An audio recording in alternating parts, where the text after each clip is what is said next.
देसावा के अरिया बाड़े कारे सुनले बानी भोले बाबा करिया बाड़े कारे।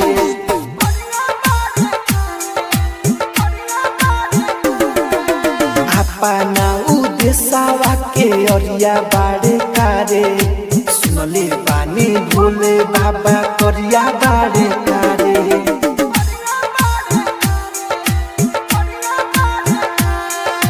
बसल बड़ी गुरुदेव घर नगरिया बाड़े कारे सुनले बानी भोले बाबा करिया बाड़े कारे। Mix by AG recording studio.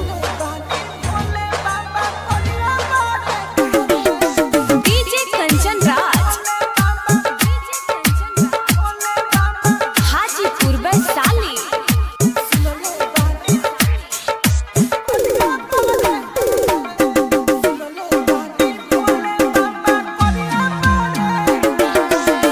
Ganga ji के जल रखले बाड़े उबाल में लागले भयानक बड़ी बाबा महाकाल में।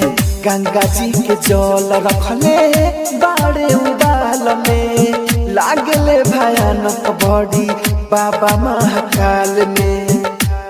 नाचिल छम छम बोली हर हर बम, नाचिल छम छम बोली हर हर बम। पर्वत पहाड़ के कगरिया बाड़े कारे सुनले बानी भोले बाबा करिया बाड़े कारे। अपना देसावा के अरिया बाड़े कारे सुनले बानी भोले बाबा करिया बाड़े कारे। आप सुन रहे हैं एजी एंटरटेनमेंट की धमाकेदार प्रस्तुति।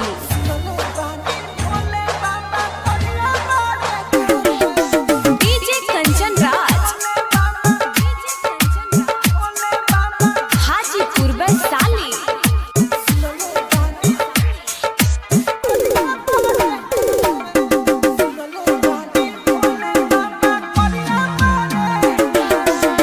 मानवा में हमारा जे आइल विचार बा देव घर घूमे अइती कैसन दर बार बार।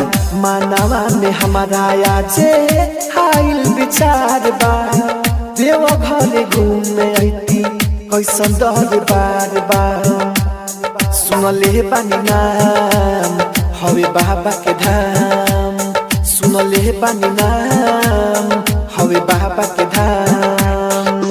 राहुल गुडू अनिल तई अरिया बाड़े कारे सुनले बानी भोले बाबा करिया बाड़े कारे।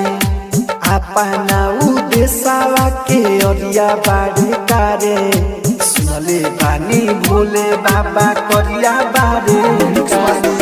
रिकॉर्डिंग स्टूडियो रोशनपुर सपहा।